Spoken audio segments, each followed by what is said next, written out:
تولد منظومه شمسی و زمین حدود 4.6 میلیارد سال پیش منظومه شمسی ما شکل گرفت. این منظومه از ابری عظیم از گاز، غبار و سنگ با نیروی جاذبه یا گرانش شکل گرفت.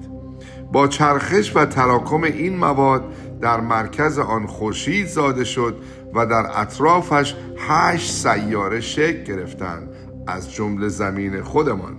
کمی بعد برخوردی عظیم میان زمین و یک سیاره جوانتر ماه را به وجود آورد.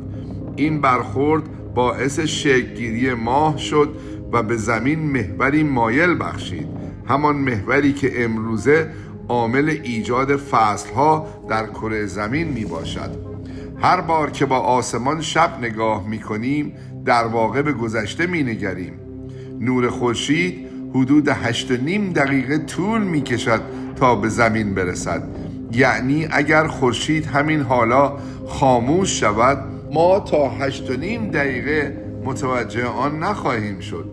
ستارگانی که در آسمان در شب می بینیم ممکن است میلیون ها سال پیش مرده باشند، اما نورشان هنوز در راه رسیدن به ماست. آنچه در آسمان میبینیم همیشه تصویری از گذشته است.